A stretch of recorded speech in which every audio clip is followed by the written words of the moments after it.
You're listening to the We Are Libertarians podcast network. Find all of our shows at wearelibertarians.com. Ryan Reynolds here from Mint Mobile with a message for everyone paying big wireless way too much. Please, for the love of everything good in this world, stop. With Mint, you can get premium wireless for just $15 a month. Of course, if you enjoy overpaying, no judgments, but that's weird. Okay, one judgment. Anyway, give it a try at mintmobile.com/switch. Upfront payment of $45 for 3-month plan, equivalent to $15 per month required. Intro rate first 3 months only. Then full price plan options available. Taxes and fees extra. See full terms at mintmobile.com. You know what's smart? Enjoying a fresh gourmet meal at home that you didn't have to cook. Meet Factor, your loophole in the laws of mealtime. Chef-crafted meals delivered with a tap, ready in just 2 minutes. You know what's even smarter? Treating yourself without cheating your goals. Factor is dietitian approved, chef prepared, and you plated. Pretty smart, huh? Refresh your routine and eat smart with Factor. Learn more at factormeals.com. All right, let's get back to some boring subjects. Understand the risk to our country. Freedom brings people together. You're listening to the We Are Libertarians Network. Learn more at wearelibertarians.com. 336 episodes in. You'd think Harry would know not to talk during the intro, but here we are. We're back from our break. We're ready to go. I'm I was well rested. I'll explain why in a moment. Yeah, we're going to talk about the Green New Deal tonight. Tad Western is here along with Harry Price, and we're ready to get this new year started. New year, same us. Warning, this show is for adults, produced by semi-adults. So the language is sometimes strong and offensive. I don't know what I said. Welcome to We Are Libertarians, where our goal is to help you sound smarter while talking to your friends. We examine current events from a libertarian perspective while treating modern politics with all of the irreverence it deserves. There has been lie after lie. We toss out the screaming heads, put people before political parties, and give context to the news to make you think. Now, here's our host, a 15-year veteran of politics and media, Chris Spangle. Welcome to the program. Again, my name is Chris Spangle. Fresh off of a 2-week, 3-week break. Nothing was put together. Everything was a mess. It's going to be a weird show. I've been up since 4:30 this morning. Here with me is Harry Price. Harry, how was your break? It's calm. How are you doing? How are you today? How are you, Harry? This coffee is so strong, I feel like I've done this episode already. Harry is fucked up. Tad Western is here. Tad, how are you? I'm doing well. I'm here. I'm ready for a new year. New year, new me. Is it really going to be new? I mean, No. 2 years ago, it was literally a new you. No, was that 2? It seems longer than that. But yeah. Harry, can I have some more audio in my headphones? Not as much as what we had to put more snare in the headphones. Check. Okay, yeah, we're good now. Sorry. Now we are back. We had a great break. I had a great break. So at the end of the year, for those who didn't hear it, I get 2 weeks off from work, and so I take it because the first week is all full of holiday stuff, and I run into that break. I'm tired and exhausted, and like that CRISPR episode I remember was so tired. And then the second week I get so bored. About Wednesday I'm like, I can't wait to get back. I got into Slack, into the research team, and said I can't wait to get back. I slept 12 hours every day. It was great. My natural sleep cycle is apparently 2 a.m. to 1 p.m. I walked out. Stone visited us from Georgia. Superfan Stone, our social media director, flew on a plane for the first time up to see all of us. We had a lot of weekend shenanigans, and then I walked out and I looked at him and I go, Stone, this is the best I'm going to feel for 365 days. It's all downhill from there. I had to get up at 4:30 the next morning for work. I've had a combined 6 hours in the last 2 days. I grabbed an hour nap today, so I am a little fresh. And thank you, V8 energy drinks. Let me tell you. Yeah, you have this coffee, but let me tell you, the V8 energy drink powered by green tea. You get 2 servings of vegetables and energy. It's great. I drink a can before every show. That's why I'm so peppy. Yeah, but you break your fast when you do that, Fast. Yeah, if you're doing intermittent fasting, you only eat for, if you're not eating for 20 but only eating for the 4, it breaks it because you take a caloric intake. If you just do black coffee, you're fine. Now, you are drinking coffee provided by Craig DaCosta. Yes. Death Wish Coffee. Yes. And Harry, just smelling it, got high. Yeah, like I said, I've done this episode already. I'm catching a secondhand buzz over here. I'm seeing into the future. What is this coffee? It's a Death Wish coffee. It's it's rated as the world's strongest caffeinated coffee in the world. Mm-hmm. It's very smooth. It's not bitter. It's got great end notes. I love this coffee. If you have end notes. superpowers, you will be able to harness them with this. It's 100% organic. Yeah, I like it. It's not disturbing my stomach, and you guys are moving too slow. Which is most important. Yeah, you're like, come on, got it. Let's go. I did a podcast over the break, and having done this for so long, having worked in radio, I started my career in 2004, and worked there for 4 years, did politics, came back, and I've been in radio for the last 5 years. And then doing this for almost 7 years, you have a clock in your head. Mm-hmm. There's a beat. My beat when I'm doing the show is bump, bump, bump, bump, bump. That's the pace that we're working at. Please keep up. And so, I go and I do other shows, and it's bump, bump, bump. And I start to go, this is I can't have this. I'm going to take this show over. Like our friends, I did a podcast called Friends Against Government. Mm-hmm. Do the acronym. I don't want to. I would rather. I'd like to keep the job that I don't have right now. And so great conversation with Bird and Carr. It was a lot of fun. Go check out the Friends Against Government podcast. And I about 5 minutes in, I think they listen to my intro. I think they forget my last name. They say Chris from We Are Libertarians. And about halfway through, I was like, I'm just going to take this over now. This is my show now. Yeah. I'm like Alexander Haig. I'm ready. It was a great listen to, though, by the way. Thank you. Yeah. They're fun guys, and they really did listen to me. You listen to their shows after, and they really did take my 7 suggestions to be a better podcaster. So a lot of people ask me how to do podcasting, and go check out the Chris Spangle show. I have several podcasts about podcasting. You can go check those out. It's pretty meta. Yeah. Very. The other good interview was Hodie's.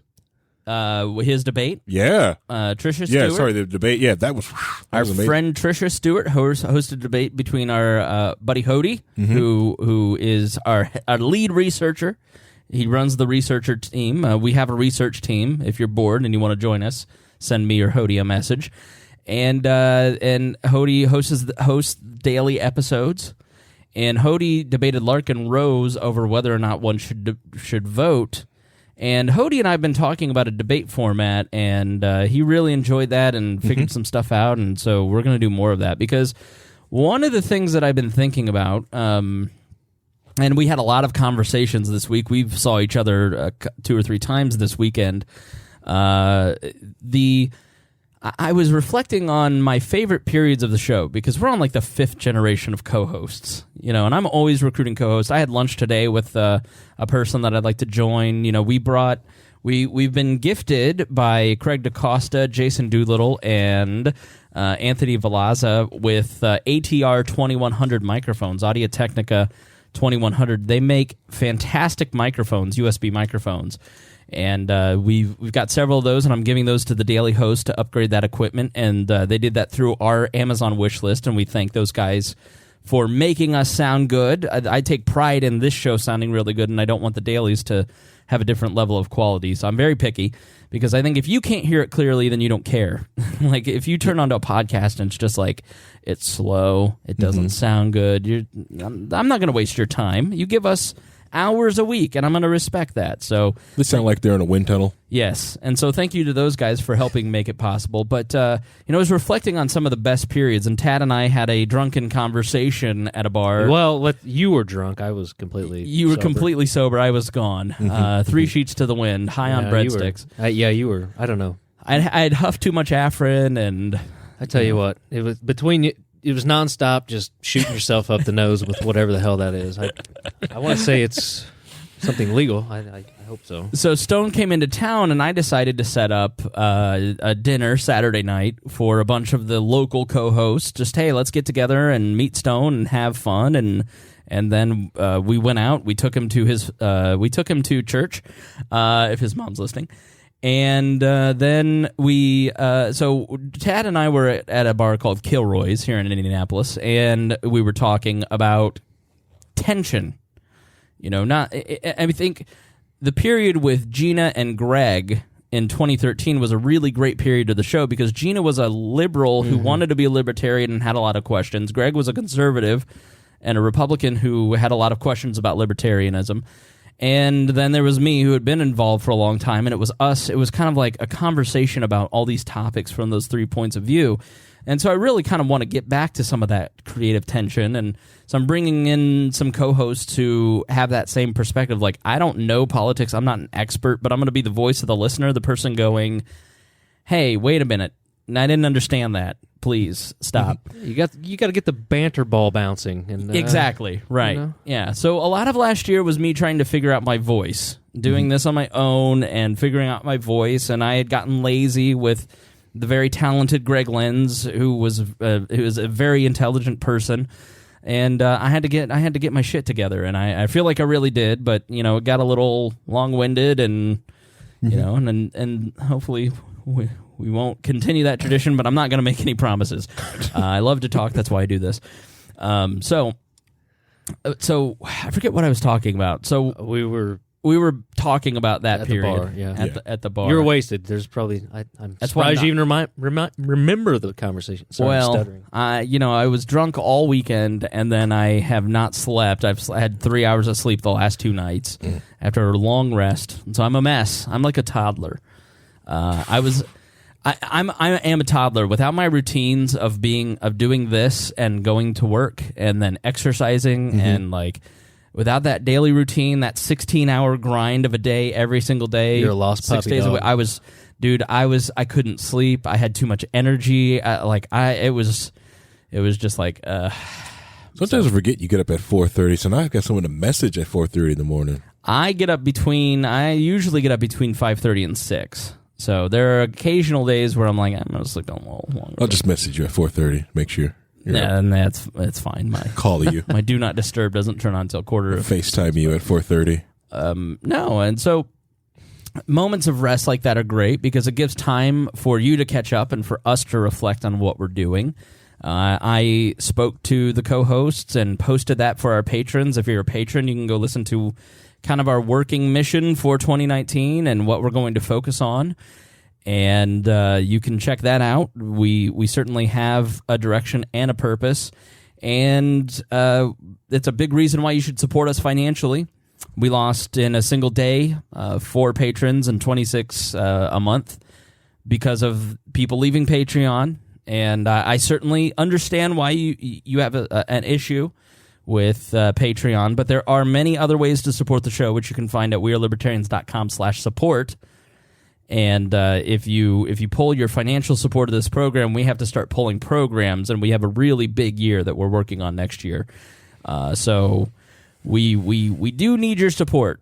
And we're going to really I feel like I kind of have the vibe that I want to go for, the goals that I want to work for. We're going to fine tune it this year, and the goal for the last 4 years has been to get ready for next year. Right. Next year's prime time. The presidential elections are already underway, but next year's when a lot of new people really start paying attention. We create the most libertarians in an election year, and this show talks to regular people as opposed to libertarians. Correct.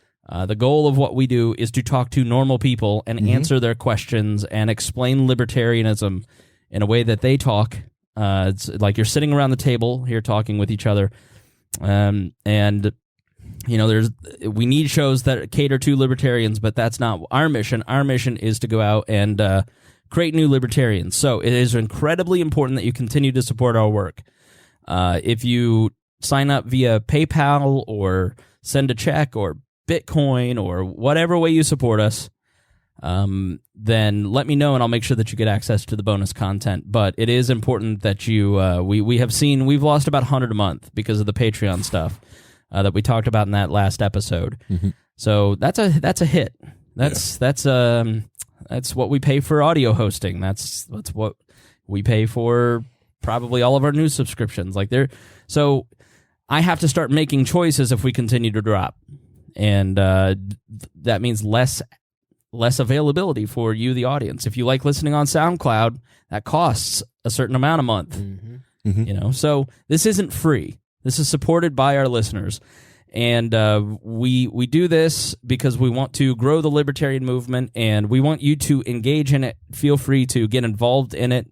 We want you to get something out of it. And if you feel like you get something out of the show, then give something back. It doesn't have to be money, just maybe a share, or you have a talent, or you have, I don't know. Spread the word. What you're good at. Yeah, spread the word. Tell a friend. Friends, family. Yeah. Show us what you're good at. Like, subscribe. Exactly download. right, yes.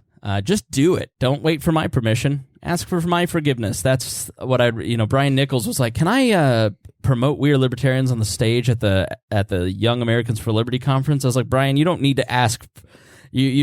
Brian Nichols, who hosts a show on the network, has my blessing to use our name, but I appreciate his asking. So, so how was your break?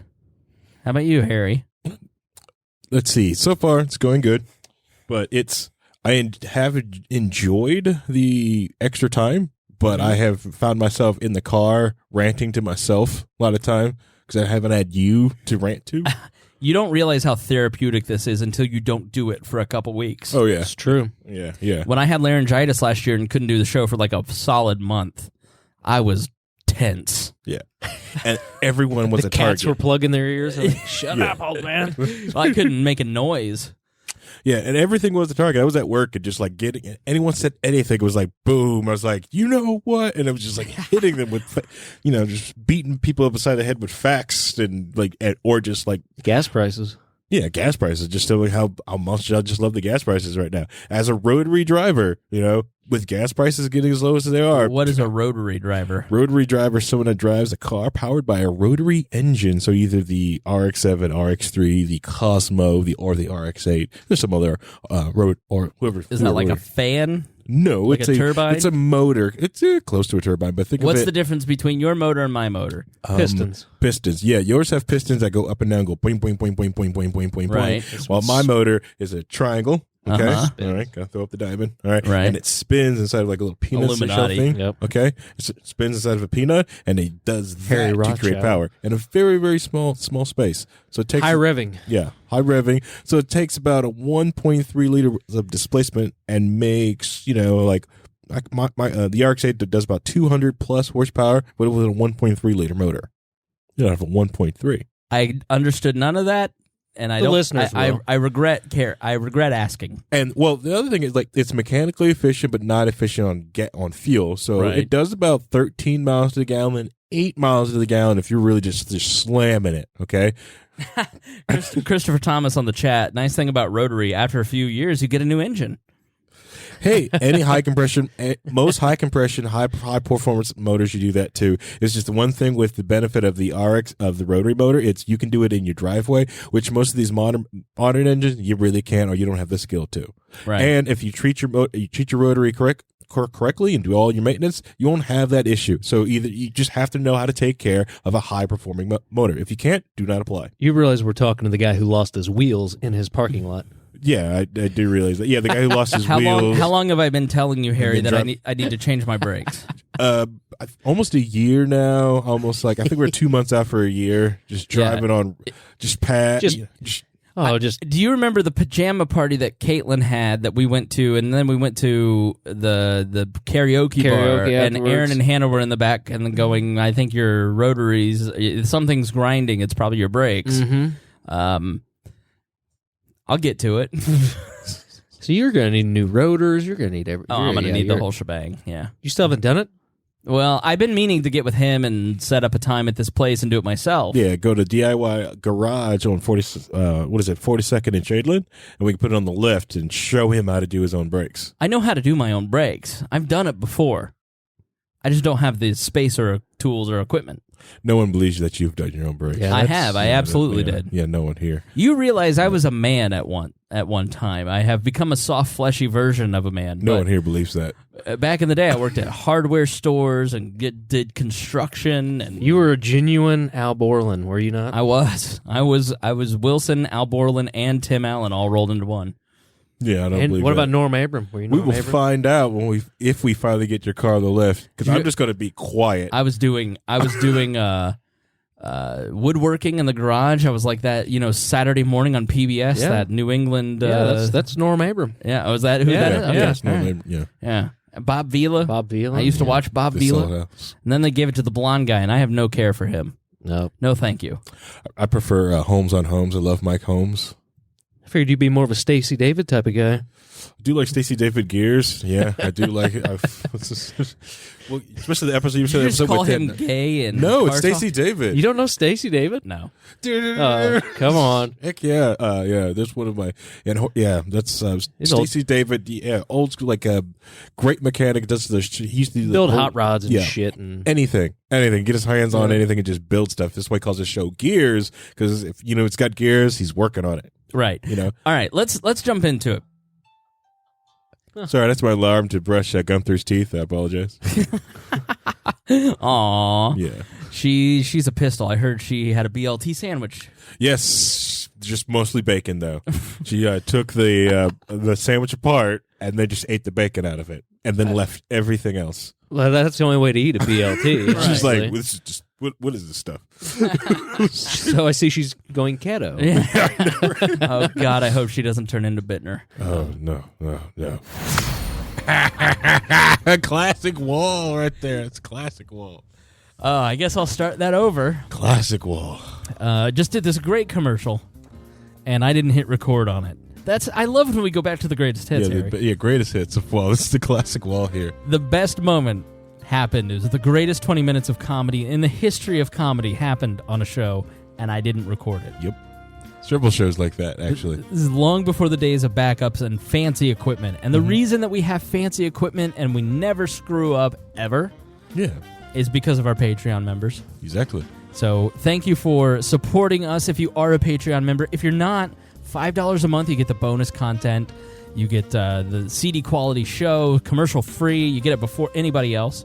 At $10 a month, you get an exclusive Facebook group, and you can also get a notification to join the live streams. We never mess up. You can then chat with us during the show. Members of the Royal Court at $25 get a poster and free shipping in the new We Are Libertarian store. You can also join the Emperor Circle at $100 a month. The ultimate way to support the show. You get to sit in on pretty much everything. If you donate $100 a month, Harry, you basically own me.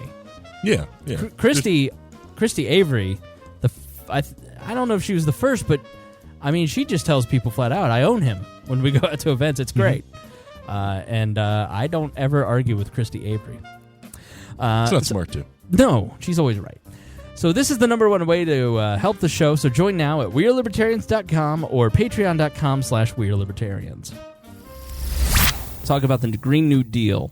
And I think instead of jumping into the Green New Deal, we have fantastic notes from Sam Schultz. And I want to get to that and explain what the Green New Deal is, but I want you to listen to it and understand it. I think in the way that I kind of it was set up for me. So over the break, I enjoy a program called No Agenda, and I mentioned this before. It's John C. Dvorak, a tech writer, and Adam Curry, the father of podcasting. Just two curmudgeonly guys talk about politics. They find their audience crowdsources their clips. They find amazing stuff. They unearth these little gold nuggets of content. I think I've played a couple before. And they're climate. I don't know if they're climate change deniers, but they're definitely, and this is something that I would definitely agree with. They find the propaganda around it because their show is based around deconstructing media. they find the propaganda around climate change to be a problem, and I do too. And they're going to have a field day with this then. Yes. Now, I am not a climate change denier. I think it is undeniable to look at the polar caps and say that they're melting, or Malta, or the fact that 180 days in Venice, they have planks that you have to walk on, and sea levels are definitely rising. Now, only in the sucky places. Yes, and the reason that this is happening is, for instance, you burn for palm oil. They have to burn palm trees, and so all of that ash and soot lands on the polar caps, and that black soot then melts the ice caps faster. So I do think that man plays some role in climate change. I am a long way from fully understanding the issue, let alone giving you a solution, but I know propaganda and bullshit when I see it. And that is a lot of what this episode is about. It is not about giving you a solution. We will get there, all right? And I think a lot of it has to do with the free market and how we respond, and innovation, and allowing entrepreneurs to create new technologies that will solve this problem. Human beings have an uncanny knack for survival. We're very good at figuring out a way not to die. Some of us. Yes, some of us, yes. The ones who are still here. Right. Yeah. If you live in Florida, you're fucked. Listen, or are we fucked? Because if you think about it, people in Florida are just dealing with the danger. Right. So at all times. So what is really... Talking about gators? The state of Florida. Oh. Right. But yeah, keep going, sorry. All right, so I want to talk about the manipulative aspect, because I heard this over break, and I wanted to play it for you, and I didn't realize that the Green New Deal would turn into the big deal that it was. So all this is very fortuitous in terms of its timing. And it is scary, scary stuff. It is, and what? Keep going, faster. Harry is literally rocking in his chair. He's redlining right now to get back to the motor analogies. He is pinning. He's about to explode. So the CBC did they have a show called The Current, and they did something called Activist Urges World War II Level Global Effort to Fight Climate Change. Now, this is a woman who is a clinical psychologist that they're interviewing. Her name is Margaret Klein Salomon, the former clinical psychologist and founder and director of the Climate Mobilization. Tad, do you think that a clinical psychologist would be good at creating persuasive, some might even call manipulative, arguments and phrasing for her cause? I would hope so.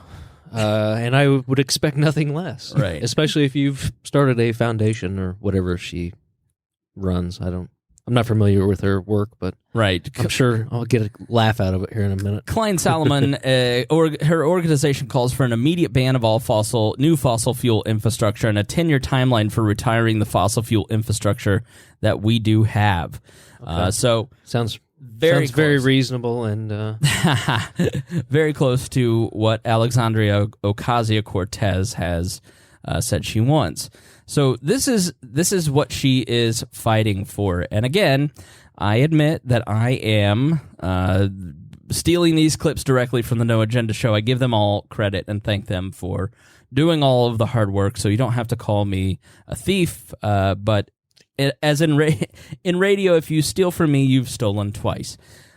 So this is her opinion of how we should handle all this. Oh, well, isn't this unfortunate? SOB. You have to test everything before you start the show. Can't even steal stuff correctly. I know. I can't even do it right. I'm just a pathetic loser. We are calling for a 10-year crash transition to zero emissions plus drawdown and attempt to achieve full spectrum sustainability across issues. The idea being this is not a problem. We are too late in the game for gradualism, right, to incrementally reduce emissions or for individualism, right? The idea that I'll take care of my emissions, you take care of your emissions, and so forth. What we envision is a rapid transition of our entire economy and society with all hands on deck, as most recently happened in our history during World War II. So, for example, some of the policies that would come from a World War II scale climate mobilization would be the immediate ban of all new fossil fuel infrastructure and a 10-year timeline for retiring the fossil fuel infrastructure that we do have, coupled, because we want to keep the lights on, with a massive scale up of renewable energy. So large government investment, creating millions of jobs to both reduce demand through things like winterizing homes and just transform our energy system to renewable. We also, we also have policies in agriculture, transportation, and industry that we promote, but that's the basic scope. This is very similar to what Ocasio-Cortez is pushing with the Green New Deal, and they want to force every single home, all 136 million American homes, plus every single business building, business park, warehouse to winterize. And now, Harry, you looked horrified as we listened to that. Yeah, because to me, hearing that, right, one, it was just too dumb. But the thing is, I started thinking of the dead bodies this will create, because a lot of that fossil fuel infrastructure keeps things on. Yes, keeps the lights on. But the backups to all of our power grids, the generators that keeps ICUs on, they're run by, gas and diesel generators, right? Yeah. So things that keep people alive, it's fossil fuels that does that, okay? All those buzzwords If you break it down, Harry, let me tell you, in 2017, this was the United States energy consumption by fuel. Petroleum was 37%. Mm-hmm. Natural gas was 29%. Mm-hmm. So 40% is oil. Right. Natural gas is 29%. Coal is 14%. Mm-hmm. Nuclear is 9%. And renewable energy is only 11%. Now, in 2016, it was 12.2%, so we went down 1%. But what is classified as a renewable? And now, let me tell you. It's probably more hydro than anything. And this is from Wikipedia, and you can look it up there. I just looked up energy consumption in the United States and found this. So biofuel is 22% of that. Other biomass is 24%. So that means wood. So burning wood is essentially the... which creates carbon emission. The worst carbon emission. No one's got scrubbers on their chimneys in their houses. Right. Hydro is 24%, wind is 20%, and solar is 6%, and geothermal is 2.2%. No. So we're talking about wind and solar only being, and geothermal and hydro, we're talking about 5% is currently of our... The problem that I have with these people is they're so unrealistic. They don't understand the economy as a whole or the intricacy of all of this. Correct. And they don't understand that trying to fix this issue, they have made it worse in some issues. Right. In some areas. We want to encourage people to ride their bicycles, so they take up make bike lanes and take up regular car lanes. So you got trucks and all these cars idling, which they're at their least efficient while they're just sitting there idling in traffic. Most newer cars have 3 catalytic converters. It's not that much bad crap coming out of the back end of a lot of these cars. Yeah. Especially when they're moving at a speed or at a pace. Yeah, and USA Today had a story this week about how bike lanes are a complete waste of money for a city. Yeah. And in our city... I've never understood it, especially... On the north, you can't use them half year. Nobody rides a bike in the wintertime. Right. All it does is clog up traffic. Yeah. Here in town, they're building the Red Line, which they're going to destroy College Avenue, which is a main thoroughfare. They're going to close all these businesses. Destroyed New York Street already. They built all these bike lanes because we've, young professionals like biking and mass transit. Get a Peloton then. Young professionals like low taxes, more personal freedom. They like restaurants, trendy restaurants, and they like murals that they can take a picture, like the Wings in Nashville. Yeah. They like shit like that. Yeah. Like they don't for the gram. Like the red couch. Yeah. They want the gram. What is that place? The Punch Bowl Social? The Punch Bowl Social. Punch Bowl Social. Yeah. But the other thing is with it is there's so much housing going on in downtown Indianapolis. They're not going to live up there. They're just going to move downtown. Yeah. The place I work downtown, they just They got rid of the parking lot behind us, and they're building a high-rise apartments in there. You know, meanwhile, the renewable transportation system that young professionals are glomming onto are the scooters, and they can't and wait they're to ban shitting these. on it, Right? They because because you can't control it. Right. I mean, it's literally chaos. Mm-hmm. How do you unionize the scooter industry? You can't. Correct. Yeah, and that's the thing is like the scooters, which are electric, which a scooter lane. I was going to say like instead of a bike lane, the scooter lane seems more. It's easier. There's easier fixes if you just get the hell out of the way. Yeah, get out of the way. You'll figure out a way to move people. Right. People walk. So let's return to our friend for some. Go ahead. Well, the other thing is like this idea of the saying like coal is like puts out too many bad emissions. No, it doesn't.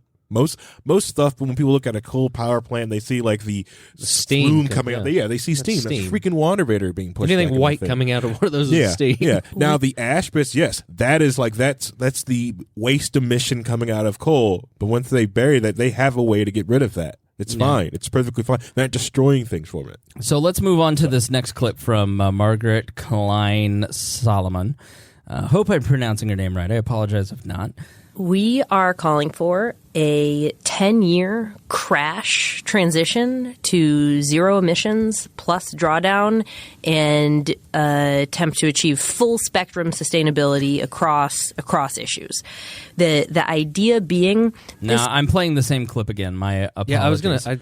But what Sorry, you I was time traveling, so it sounded right. But what you really get out of that is a command and control economy, a wartime economy, which, as we know from the great book Crisis on the Leviathan, is the greatest way to grow the size and scope of government.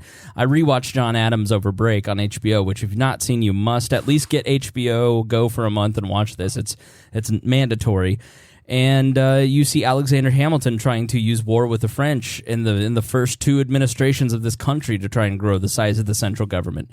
It erases individualism. It erases the government that you know now. And so what they really want to do with all of this, as you will hear as we get into the weeds, is to control every piece of energy that is the entire energy sector.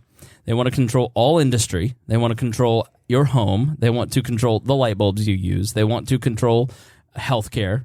By control, you mean tax, right? Basically, I mean, they literally want to They want to tax carbon coming out of your mouth. But the problem with a lot of this is the small thinking in this. Mm-hmm. So. Oh no, I agree. How do you feed a? I don't even think there is any thinking. I think we're gonna top out at 9 billion people, but we currently have 7.5 billion people on this planet, and it should support 1 to maybe 2. And we do that because of GMOs. We do that because of farming and advances in technology. Advancements in technology are created by entrepreneurs and the free market. Mm-hmm. But listen to how she plans on feeding people. Well, a great example is the Victory Gardens.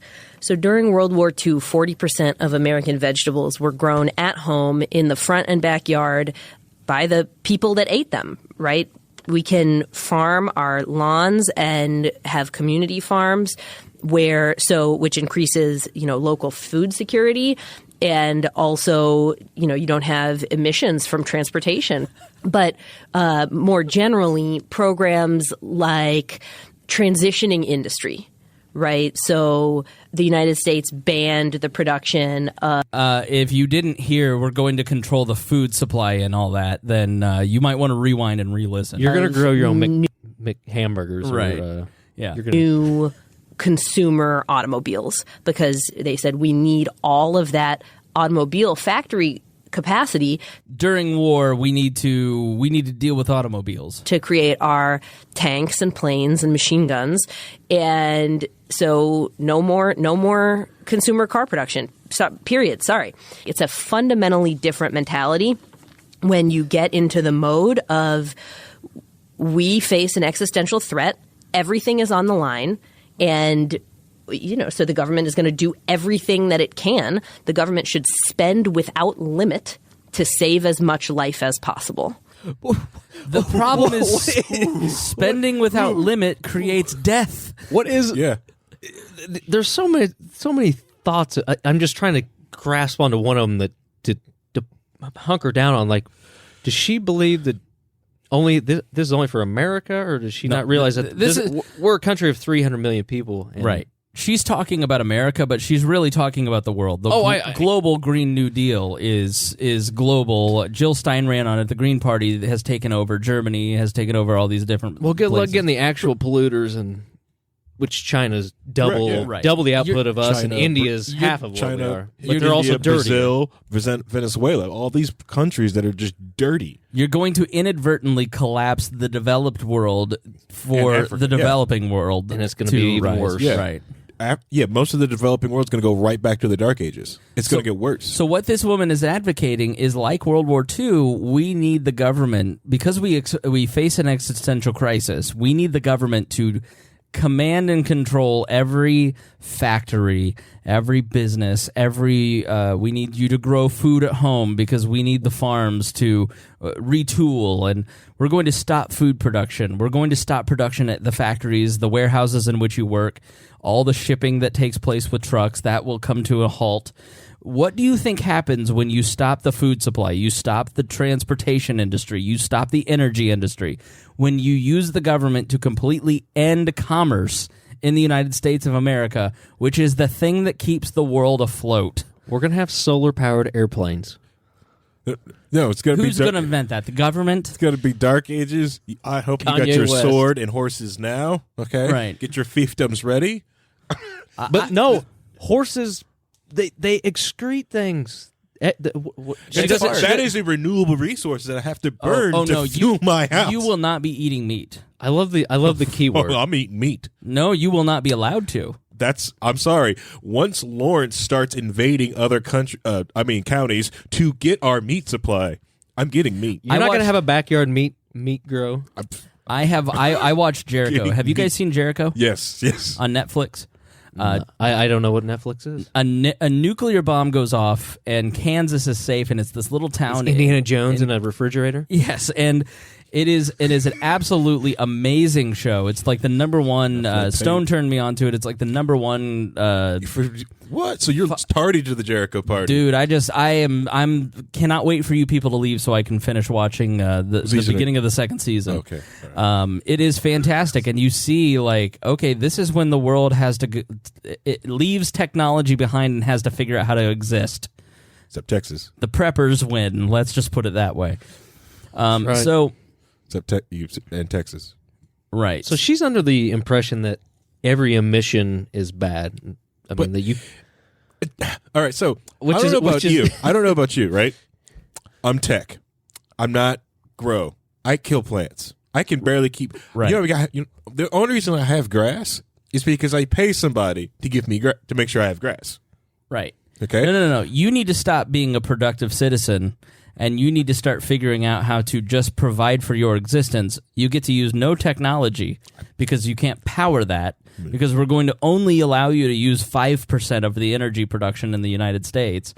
It seems to me it's more of a population issue. If the only thing you're worried about is the end result than the intake. So if you don't by now see the complete Trojan horse that this is, you'll see it in some of the details later of what's being proposed by the various groups pushing the Green New Deal. But let's deal with the existential threat. Have you guys heard of climate grief? I still don't even know what the existential threat is, other than the temperature change go up a little bit. Yeah, we lose Boston and San Francisco. We're not an ice age. We're not an ice age. Right. Well, that's sort of the thing. You're going. There's a boogeyman out there. Technically, we're still in an ice age. Did you see? I know. Did you see the news, the NBC News piece that was floating around the last few days from 2007 that said New York City would be underwater by 2015? Yeah, You know how I many? believe in 1996, Al Gore had a chart that said the sea level would 9 inches or something, or whatever the hell it was, 16 inches or whatever the hell it was. Global cooling was the concern in the 1970s. The problem is that you are taking legitimate science and making it and stretching your narrative to a ridiculous place. We'll see in either later in this episode or next episode Trump do this with immigration. Go ahead. And then trying to use science to push everything, but then reject the science that does anything. Right. Like, don't get me wrong, it's like coal's clean, coal's fine, but nuclear power is safer and cleaner. Right. You know? think of the technology advancements that we've seen in everything since the 1970s. When you had Chernobyl, the Love Island incident. Chernobyl, that was an accident on. That was a crappy country doing stupid stuff. 3 Mile Island is non-existent. It was a pointless things. There's been other actual meltdowns inside the United States. Fukushima is a very bad event, but have we seen significant global meltdowns because of Fukushima? No, we haven't. Well, that was all because basically building it next to the sea on a highly active fault. I mean, that seems like a bad idea. Yeah, I mean, it's not. It wasn't probably not the best idea. Correct, but the thing is, because of how radiation works, it's kind of gets diluted. It's fine. It's fine. Tell all those fish that. Are you tired of banging your head against the proverbial wall of politics and getting nowhere toward actually making your life more free? Are you tired of interview podcasts that have the same guests as every other libertarian interview podcast out there? Are you tired of hearing the same news stories that you can hear on the mainstream media? Then you need to listen to The Lava Flow, where we don't do politics and we don't do the major stories that exist only to divide you. We talk about news that affects you and your freedom, and we work to find solutions that can actually help you to be more free. Check us out at thelavaflow.com. So let's talk about climate grief. Fish are fine. Listen to this NBC report on climate grief. On climate grief. I'm sad already. To get people to buy this Trojan horse, you need to make them afraid. Manufacture a seasonal depression year-round. You don't have Hitler. You don't have Al-Qaeda, so you have to manufacture something over a long period of time and make people afraid. People were afraid of Al-Qaeda, so they gave up their Fourth Amendment rights to the United States government. They gave up First Amendment rights. They gave up a lot, and so now they want to give up the economy because of climate grief. So here is NBC talking about this, talking to a college student. If you pay attention to climate change news these days, it's pretty distressing. I don't know if I'm hopeful that we will avoid climate catastrophe. It seems like that window of time is rapidly closing. The vocal fry. Marcella Mulholland is 21 years old. She's a college student from Orlando. For a few years now, she's been feeling angst over the climate. Choosing to pay attention and to be aware in the world at this time is like a deeply painful daily exercise, and definitely anxious, totally, and just really sad about the world. But yeah. Now there's a name for what she's feeling. Climate grief. Climate grief is such a thing, and I'm glad that there's a label for it now, and people are working on how to process climate grief because it's so real. I asked Marcella, when did she first feel climate grief?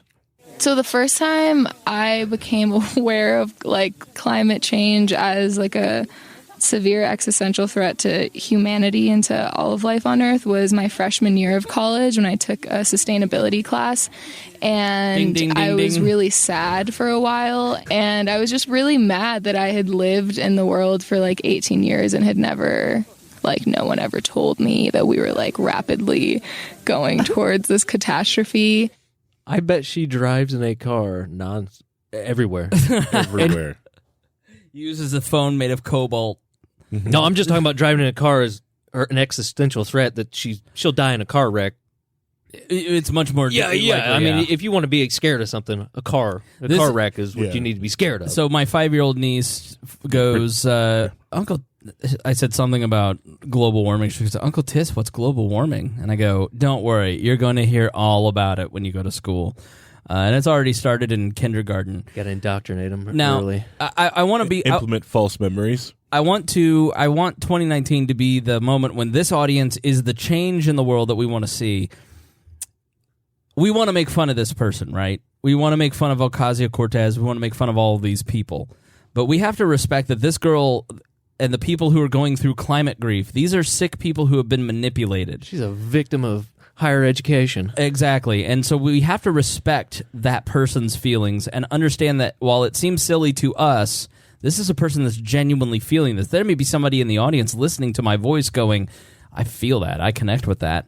And so you have to be careful when you're talking about this stuff, not to mock and be too hard on people, because this is a person who just is listening to authorities, and authorities are teaching her something that to us who have lived a life and aren't 20, we go, what? So what is the definition of climate grief? Here is one of the manipulators defining it for us.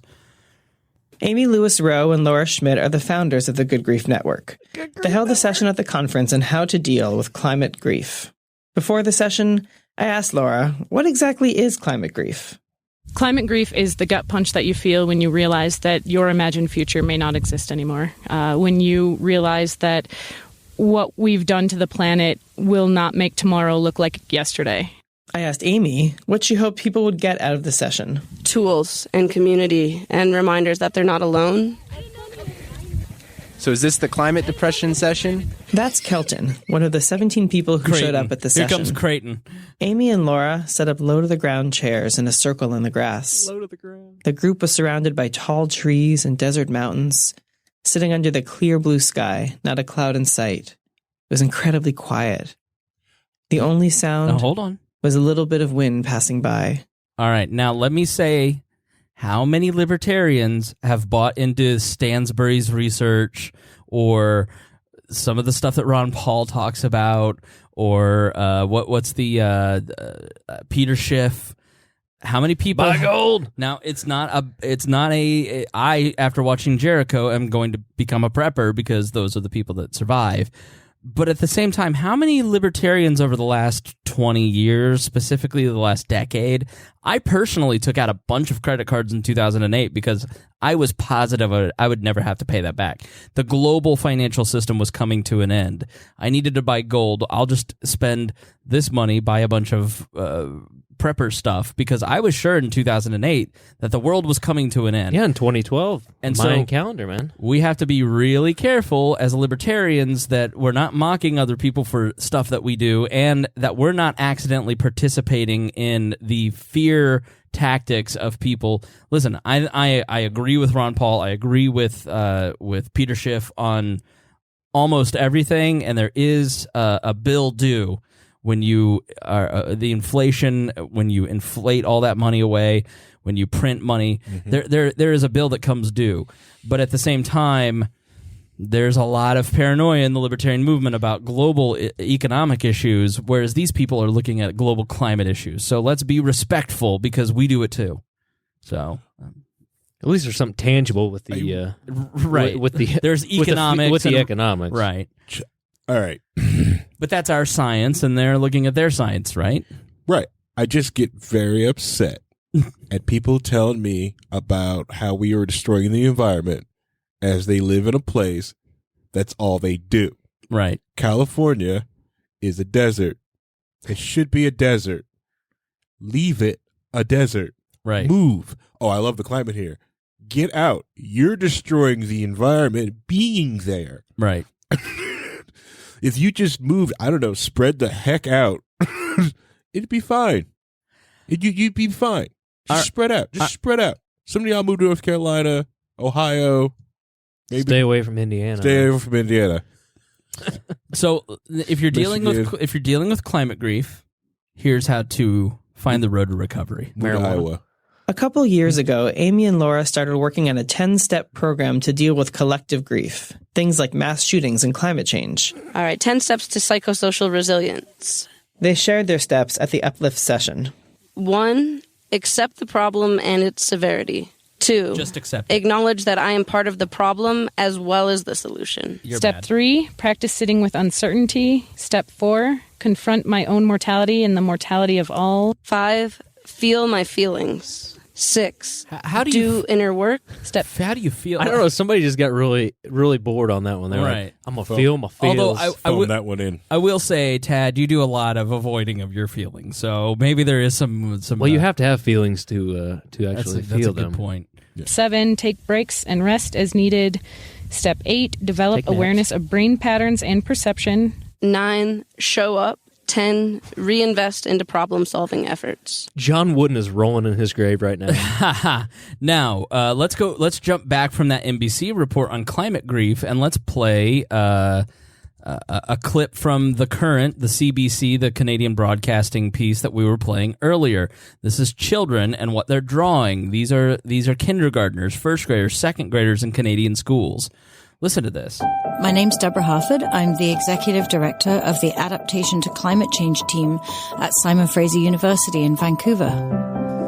A low-carbon, resilient future. Yes, they're playing the piano. They're joking around here, but let's pay attention to the choice of music. I am. It's very hypnotic. And the choice of music that you use to reinforce these points. Is a beautiful one. A lot less noisy, polluting cars filling up most of our urban downtown area. Now, this is the future that she is outlining. Now, if we do the Green New Deal, as outlined earlier, this is the world that you can live in if you just submit and let command and control economies take utopia. place. Close your eyes and especially if you're driving, because you're not going to want to live in this world, just wreck your car. Close your eyes and make sure you listen. put it in neutral so you're not putting out any emissions. Future is a beautiful one. A lot less noisy, polluting cars filling up most of our urban downtown areas. More parks, more areas for kids to play, more places for people to grow food, more shared spaces, more places where people can come together and enjoy their environment. I heard a very interesting presentation from a woman who works with small children recently, and so she asks them to draw. She says, if we carry on how we're living in the world, what do you think the future looks like? And she said that without fail, they draw a world. Fake ass pause.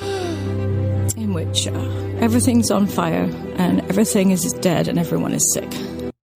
How does a child who is essentially an empty bucket start drawing that stuff? Well, let's listen to, from that same report, children talking about global warming, and I wonder where they got these ideas. Harry, yes? I was just going to say real quick, the world she's describing is McCordsville. She wants hardly any cars, people parked in their houses and their suburbs and their shared spaces. That's what she's describing. Is the suburbs in flyover country. I just want to point that out. In capitalistic America, yes. Right. All right, here we go. My name is Elizabeth Curran. I'm 10 years old, and Now, what is the effect of using children, Tad? My feels hit you right in the feels. Right. They're the children of the future. Right. But they're actually not. Robots we need to do this for Gunther. You're a bad parent if you let down. All to appeal to emotions. First off, Gunther will be fine. Right. Have they provided one shred of hard data in this? my name is Elizabeth Curran. I'm 10 years old, and I live in Winnipeg. Being a young person, what I find most concerning about climate change is that, like, animals can lose their homes, like polar bears, if the ice melts. Here's a 10-year-old girl who thinks that her dog's going to die. Why do we give a shit about what 10-year-olds think? How many data tables has she read from a scientific journal? I don't know. Polar bears are... Her dog is going to die. Did she say dog or polar bear? I can't hear. We may have to eat that dog once we run out of meat. Arthur, I am 9 years old. I live in Iqaluit. How about we focus on some speech classes instead of all this? Did you say Halloween? I don't know. It's scary because I live near the ocean. And if there's a glacier that melts, it will make the water go close to my house. My name is Ben Bizayon. I am 15 and I live in Montreal, Quebec. I think that it's time for the governments to do big things, but just because the governments are doing big things doesn't mean that people should stop doing small things. That everyone should just, without necessarily sacrificing everything yet, just do what they can to reduce the footprint and help us not be doomed. My name is Mialta Stout. I'm 12 years old and I live in Winnipeg. The thing that scares me the most about climate change is literally everything. It's terrifying. It's kind of been pushed to the side, and it's just not knowing anything I just about I just have a generic fear of nothing specific. I've just been told to be afraid. But it's the worst. Kind of what scares me about it. And just knowing that it's going to kill us if we don't do anything, which we're not doing anything, that's the scary part to me. Which is not true. The amount of new technologies, if you watch Vice, which covers this stuff all the time, the amount of new technologies being created all the time in the various industries to deal with renewable energy or making nuclear safer. We are doing things. The private sector is doing things. The people who create wealth are doing things. But you don't hear that because that's not the goal. My name is Patrick. I'm 10 years old, and I was born in China, but now I live in Vancouver. Young children will experience far worse than the people living right now. It also scares me that floods, hurricanes, and other natural disasters are way more likely than in the past 5 years. I think grown-ups should think that we actually should make an impact and not just sit back and let it happen. Swelling music. We need an actual, meteorite or something to hit the Earth. Or another world war. Maybe this is video, but listen to how long that music swells. Here's another girl, another college student. This is from something where AOC appeared with Bernie Sanders and Van Jones, and they were mad that she basically moved in and has become the face of this when he was the green czar under Obama and got kicked out for My name is Marcella. 9/11 truth. But this is, reasons is what he said, but the right just kicked me out. Nah, fraternizing with 9/11 truthers, and they gotcha. Which this program has been accused of. So listen to Marcella and her concerns, as she has, as much of these children have done. They have taken normal weather patterns and applied them to climate change because that is the programming. Are these local weather patterns more than likely? Right. The weather patterns cause, as we did in the wildfire episode, go back and listen to the wildfire episode. Many of you did not. And then you will hear the ways that the federal government is completely inept at making sure that these events don't happen. Instead of blaming the people who are responsible, we blame climate change, as the governor of California did, which is not being called climate change anymore. It's not global warming. It was global cooling, then it's global warming, then it's climate change. Now it is pollution. And this was pushed by Arnold Schwarzenegger, who said, people don't understand climate change. They don't believe it. The brand is dead. Make it pollution. And so you've heard the Canadian Prime Minister say, if people want to pollute, then they have to pay a price for that. There has to be a cap and trade system. So listen to Marcella as she blames a completely normal weather pattern, a tidal surge, on climate change, and listen to the fear that it causes her. I'm 21 years old, and I was born and raised in South Florida. Growing up, dealing with hurricanes was a regular occurrence for me and my family. I remember being really little and feeling afraid because sometimes my dad would have to work during the storm. But it wasn't until my family moved to Fort Lauderdale, Florida, that I really became closely acquainted with the devastating impacts of sea level rise. We moved somewhere that's sometimes called the Venice of America, and it's well known for its beautiful waterways and coast. My family was lucky enough to live just 1 block away from the beach.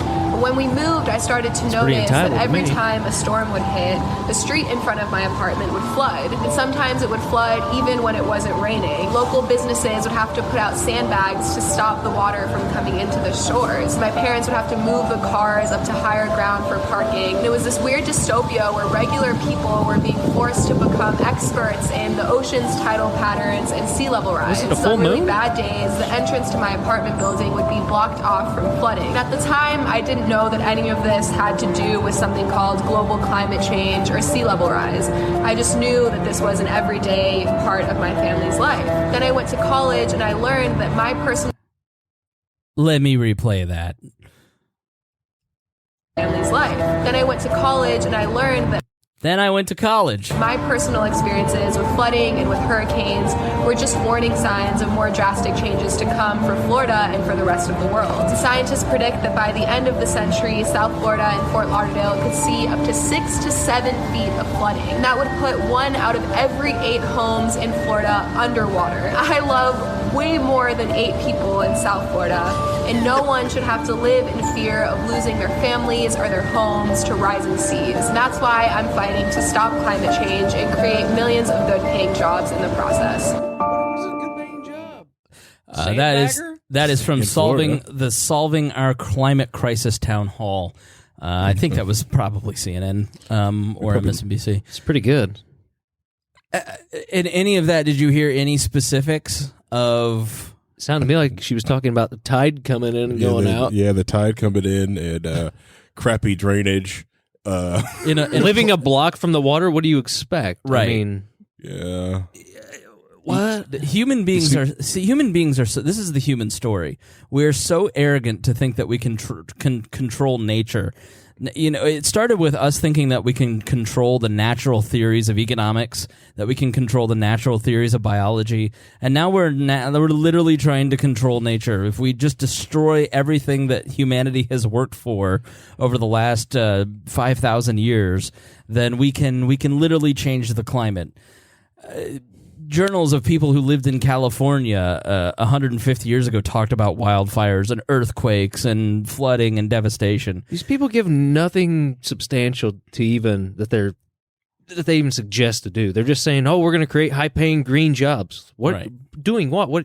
How's that going to fix anything? What? So let me explain. This is the great research put together by Sam Schultz. But I wanted you to understand the overarching theory of this and what we're facing as libertarians who believe in individualism, because these kids that we just heard, not all children, not all youths, are deeply programmed by this stuff.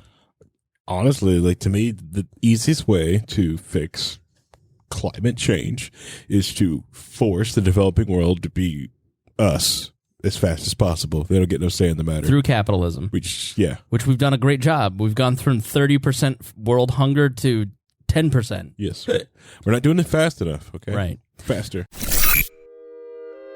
Are those dry, boring, run-of-the-mill political talk shows putting you to sleep on your commute or at work? Are you ready for some fun? Look no further. Blast Off with Johnny Rocket is a Seattle-based podcast expressing viewpoints of free markets, voluntary exchange, badass music, wicked banner, and of course, drinking. The Blast Off doesn't shy from the truth, but always brings the party. Let's rock and roll, Raylene. Bring it on, Johnny. You can check us out at thelaunchpadmedia.com/blastoff. Again, that's thelaunchpadmedia.com/blastoff. Launchpad Media. Always launching ideas in your direction.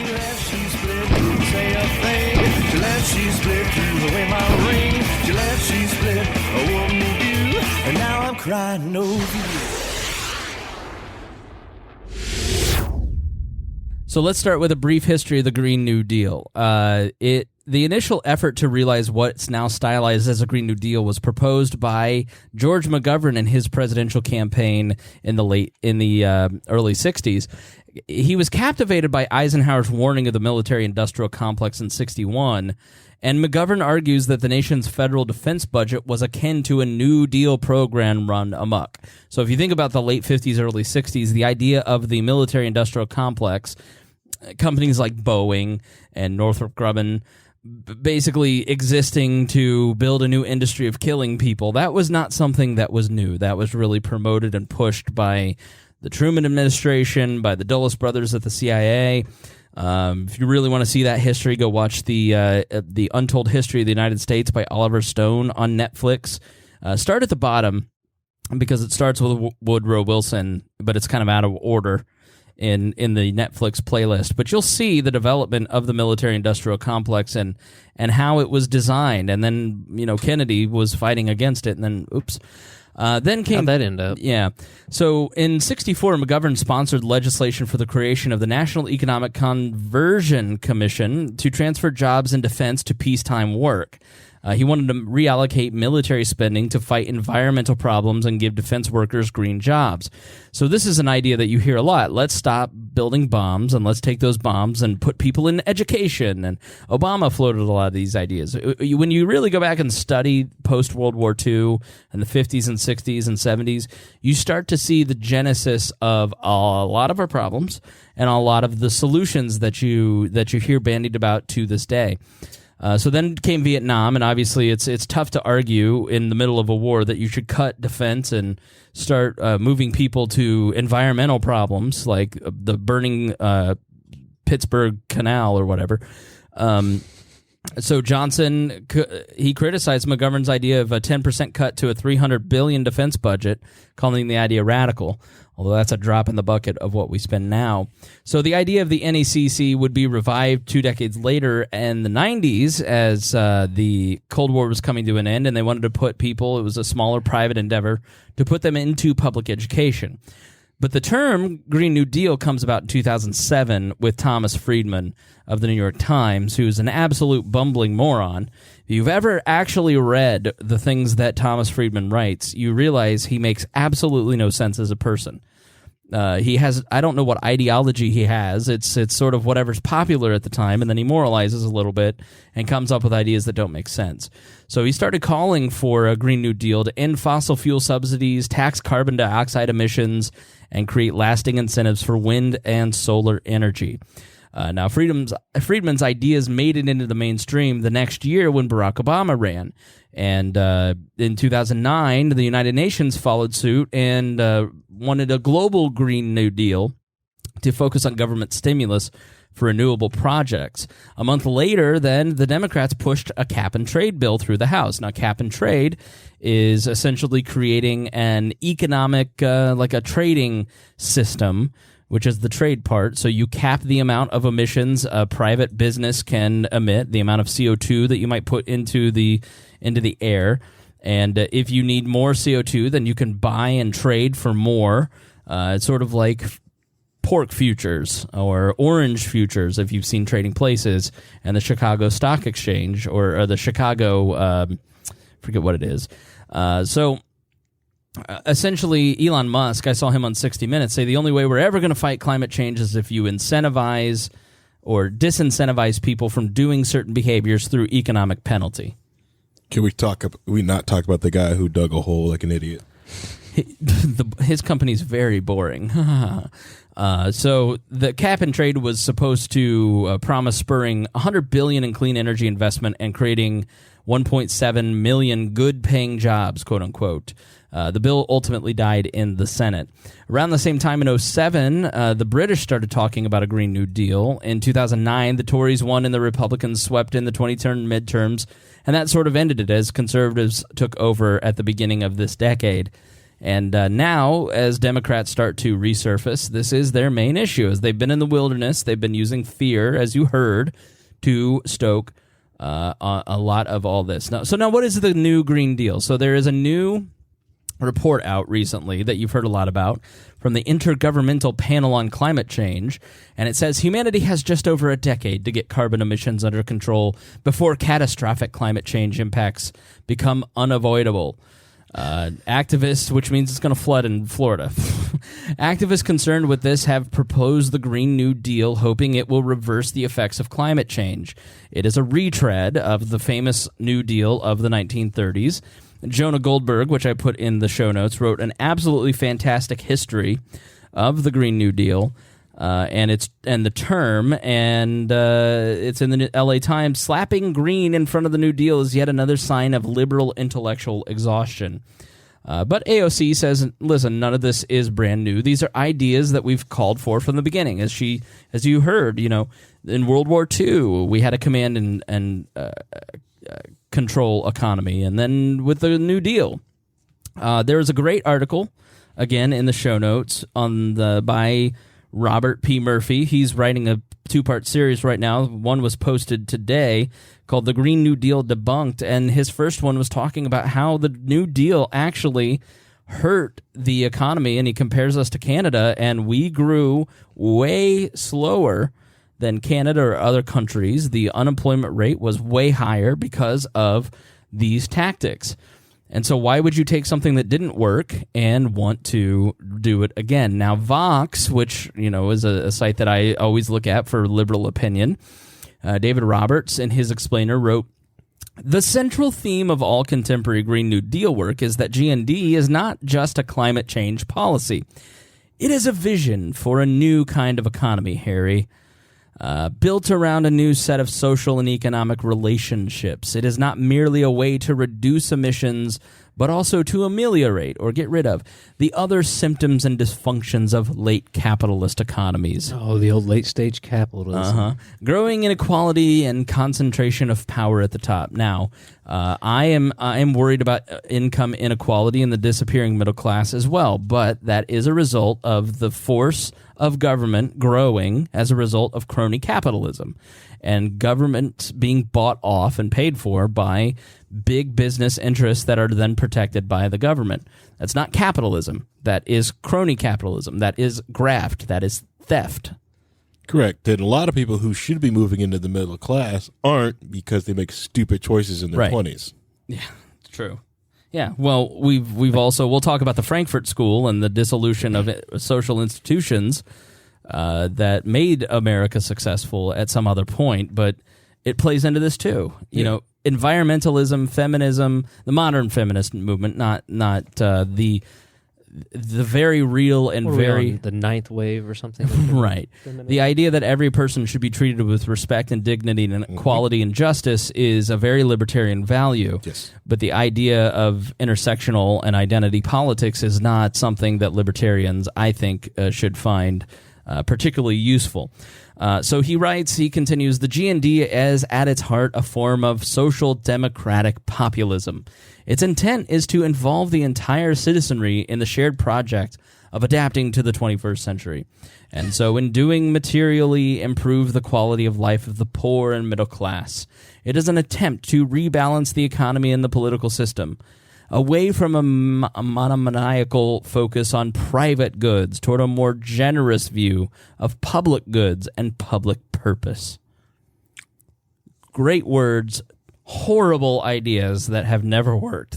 Are they proposing this now while Donald Trump, the archenemy of everything that the most evil man in history, they're proposing this so Donald Trump to pretty much nationalize everything? They'd be fine with that? Well, they're rolling it out now. So I'm just curious. What's the game plan? I know they say within 10 years. But so when Beto's president, then the ground is soft. We'll be skateboarding to work. So in November, the Sunrise Movement, a youth-led organization, you'd be lucky to buy a skateboard on the black market, Tad. Speak for yourself. My Rotary will run on the bones of my enemies. So a youth-led organization called the Sunrise Movement is really backing the Green New Deal, and Alexandria Ocasio-Cortez and the Justice Democrats released a proposal for a select committee on a Green New Deal. It was put in place. And the proposal states the plan for a Green New Deal and the draft legislation that will come out of this select committee shall be developed with the objective of reaching the following outcomes within the target window of 10 years from the start of the execution of the plan. Dramatically expand existing renewable sources and deploy new production capacity with the goal of meeting 100% of national power demand through renewable resources. I would totally agree with that. As a libertarian, I want a sustainable economy on renewable energy that is clean, that is not polluting the earth, that is not causing climate change. I absolutely agree with that goal. Building a national energy-efficient smart grid. Totally agree. Upgrading every residential and industrial building for the state-of-the-art energy efficiency, comfort, and safety. Agree with the goal, don't think it could happen, even in a completely totalitarian state, because you run out of resources. If you're going to force me to do something, shouldn't you pay it? Eliminating greenhouse gas emissions from the manufacturing, agricultural, and other industries, including by investing in local-scale agriculture communities across the country. So we're going to get rid of greenhouse gas emissions, meaning anything that runs on gas, from manufacturing, so no transportation, agriculture, so no combines, and we're going to replace that with local-scale agriculture in communities across the country. Do you think there's enough green space to grow Victory Gardens in downtown Manhattan with 100,000 people within 4 blocks of each other? Wake up.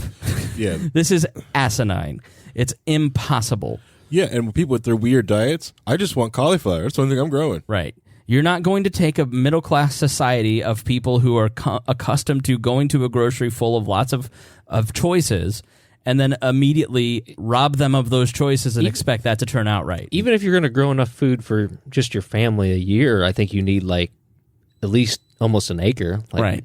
an eighth of an acre or something. At the very least, yeah. Yeah. And that's without livestock. That's just plants. Vegetables. So the number one job. How are you going to do this in the middle of the city? You know what's the number one job in America, Tad? What would you guess? Airplane pilot. Think generally. You're close. Think on a very meta scale. Hairdresser. Okay. Okay. Am I close? Fast food worker. No. Oh, man. Truck driver. Truck driver is the number one job in America. I don't believe you. I can kind of believe that because... Are you talking about North America? Because that would include Canada. United States, driving trucks. Okay. Transportation in general. Because it's the backbone of everything. I can see that. My business uses it to get goods where it needs to go. Yep. I use that to get things from my Prime stuff, from my Prime leader, to my Prime house. The entire corridor from New Orleans, the Panama Canal got doubled, and so New Orleans up to Nashville, up to Indianapolis, up to Chicago, up to Toronto has completely been populated with new transportation warehouses, new logistics hubs. It's almost like people want stuff. Right, and they want it quick, and they want it fast, and within 2 days. And so this next point, eliminate greenhouse gas emissions, a.k.a. gas, petroleum, natural gas, from... Water's a greenhouse gas. From water vapor. Repairing and improving transportation and other infrastructure, upgrading water infrastructure to ensure universal access to clean water. So, any improvements that you'd like to make to your trucks, to your roads, to your water pipes in Flint, Michigan, all need to meet these new standards. Funding no lead. Funding massive investment in the drawdown of greenhouse gases. So they're going to use stimulus. Remember how cash for clunkers worked out under Barack Obama? Yeah, now you can't find a good car. You can't find a good car for a reasonable price. The poorest Americans were hurt because Barack Obama stimulated the used car industry. It is crazy how like some expensive 80s and early 90s cars are going for. Yeah. Especially trucks. It killed, like, if you want to talk about like independent contractors and everything, go out and try to buy a truck. You can't buy a truck for anything like 15 grand. Like, you used to be able to used to buy old beater trucks. Anything with long. an EMP that is EMP proof, that doesn't have a chip from the or a tracking device. My cousin who lives down in southern Indiana was telling my dad that like EMP proof trucks you can get tens of thousands of dollars for those. Yeah, I mean you can't if you can find one. Right. You have to find an old school diesel or something. Making quote green technology industry expertise products and services a major export of the U.S. with the aim of becoming the undisputed international leader in helping other countries transition to completely greenhouse gas neutral economies and bringing about a global new Green Deal. So part B of the plan... force everybody else to do the same thing. Shall recognize that a national industrial economic mobilization of this scope and scale is a historic opportunity to virtually eliminate poverty in the United States. Because everyone will be poor, so no one can claim that they're rich. This is economic virtue signaling at its finest. And to make prosperity, wealth, and economic security available to everyone participating in the transformation. In the furtherance of the foregoing, the plan shall, quote, provide all members of our society across all regions and all communities the opportunity, training, education to be a full and equal participant in the transition, including through a job guarantee program to assure a living wage to every person who wants one. Now, let me say, Tad, I asked my grandmother who lived in Fountain Square here in Indianapolis in the city. Before all the hippies moved in? She lived there during the Great Depression. Her dad worked for the WPA building bridges. Mm-hmm. And so I asked, what did you eat for dinner? And she said potato soup. Would you like to guess the ingredients of that potato soup? No, I don't know. I assume potatoes, water, maybe a little salt, pepper. Subtract the salt and pepper, and that was what they ate 3 meals a day for most of the Depression for the better part of 10 years as she was a child, because the dad was part of the New Deal. Oh, FDR. He was blessed with a job that helped buy potatoes. Sometimes they had a family treat, she said. Her mother would beg the butcher for a chicken neck, and they would they'd have a flavor to the water. Chicken neck. I remember hearing stories from my grandmother's talking about how rough it was. If you are blessed to have somebody in your family who is of that generation, ask them what it was like. I'd love to hear those stories. Please send them to me. You want to talk about an actual? We know we had the little girl talking earlier about how she has depression from the economic. What was the new thing that she has? Oh, climate grief. Climate grief. Climate grief. You want to talk about climate grief? Talk to somebody who survived the Great Depression. See if they don't have depression grief. Yeah, I think that's where they got the word depression from, right? Right.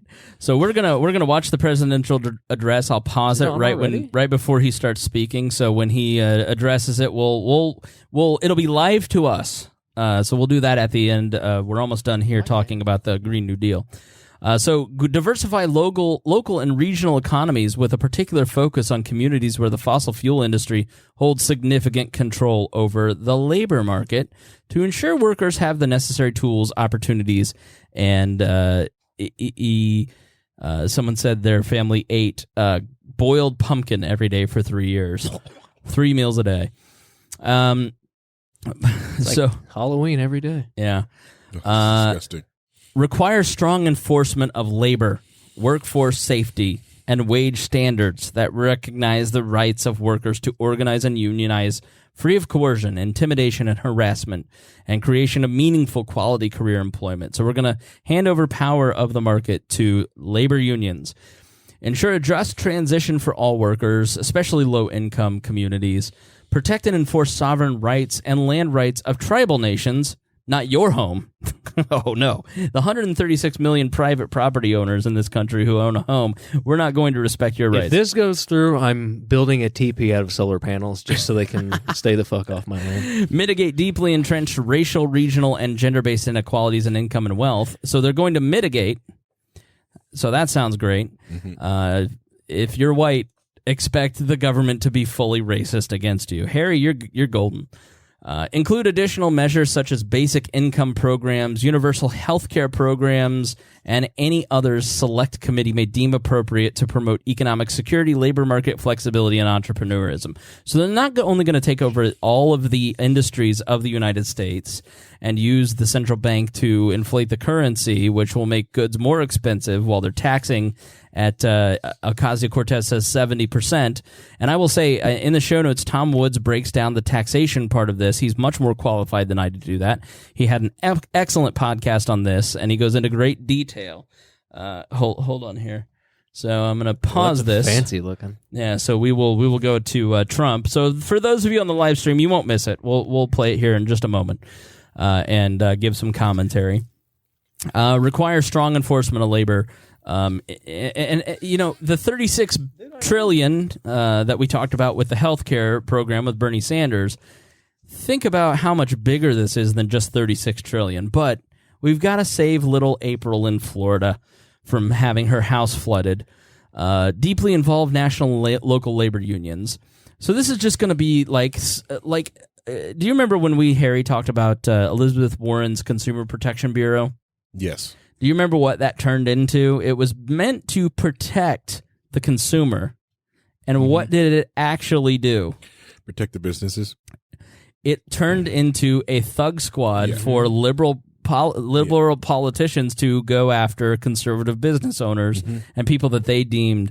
It basically was extortion. Yeah. It's racketeering, but it's by the government, so it's okay.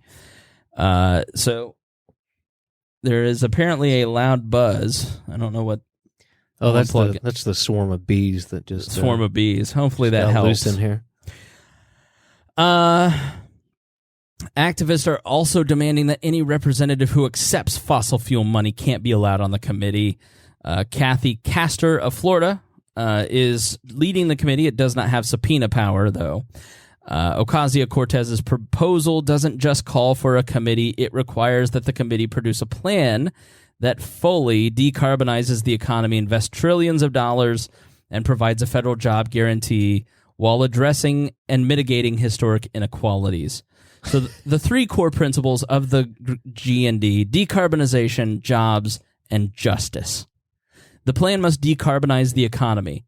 We want the policy to match the findings in the IPCC report. Ocasio-Cortez's platform calls for 100% renewable electricity and decarbonizing the entire U.S. economy. The plan must include, second point, must include a federal jobs guarantee and large-scale public investments. The GND, Gunright says, opens an opportunity to renegotiate power relationships between the public sector, the private sector, and the people, as if there's not constant negotiation going on between private, public, and people. Well, you don't know what's good for your own self, right? We are interested. We're interested in solutions that create more democratic structures in our economy. He says. I like that. Large-scale investments on the order of trillions of dollars over 10 years. A job will pay at least $15 an hour with good benefits. The plan must include a just transition, protections for those hardest hit by historical discrimination and those set to suffer the most from the effects of climate change. So essentially, Chris says it's going to decarbonize us, all right. We're mostly carbon, and so we're going to die if this goes through. It's true. And so this is just a complete grab bag of the power of the gun that is government to put to the head of anybody that is not woke. So the crazy people who are constantly silencing everyone on social media, the woke mob, like Restless Giant, that basically is a racketeering and extortion organization that puts people out of business. Move On, I would qualify in that.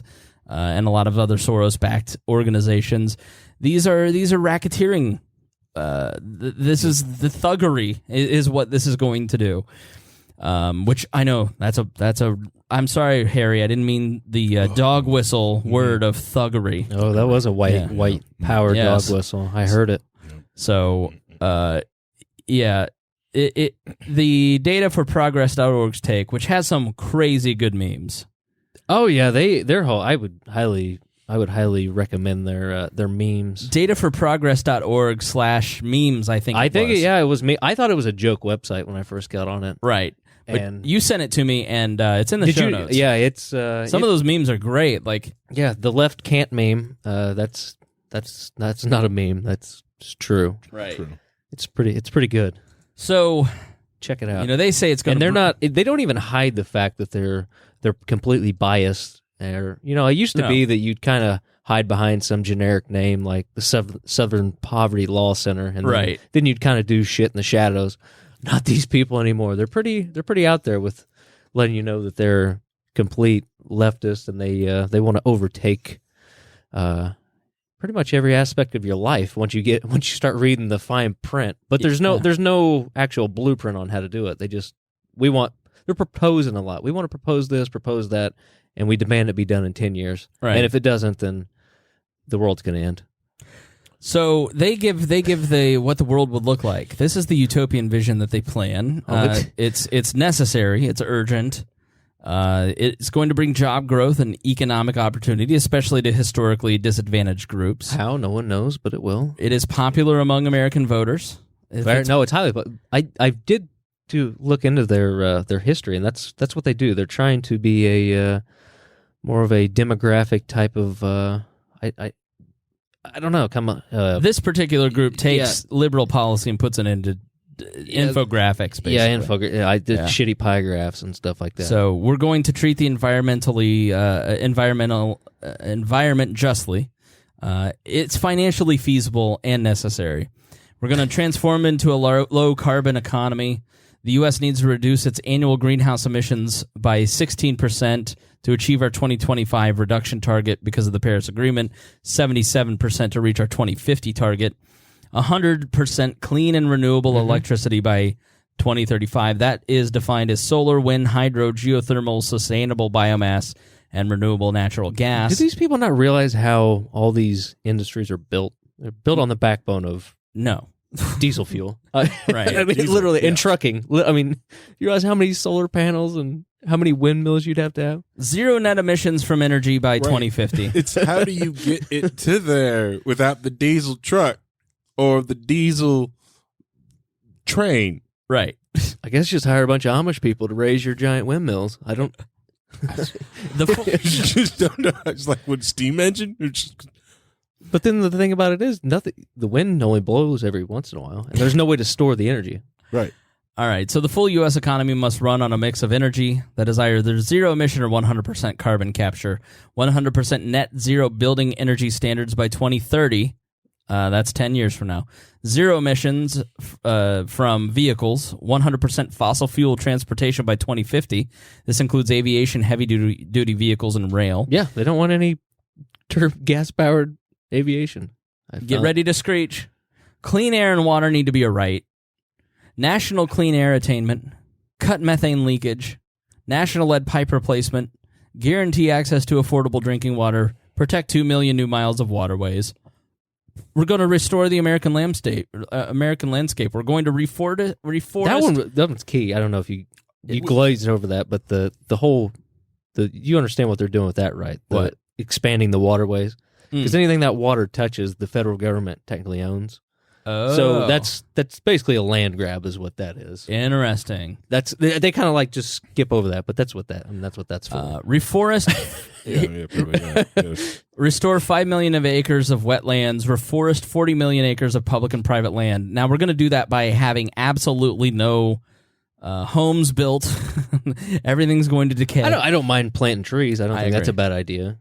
There's more trees apparently now in the world. There is. That's a byproduct of carbon going up. Right. Carbon dioxide. No, it's because capitalism. Because people want paper. So paper companies have paper farms because wood is renewable. You plant trees. Harry, trees grow. I have neighbors. Calm down. Urban sustainability and resilience. Zero waste. I like that one. Zero waste. G&D is a job creator. It's going to create lots of jobs. Oh, yeah. Justice requires a G&D. And the Green Party summary of G&D, it's an economic bill of rights. The right to employment through a full employment program that will create 25 million jobs, no more.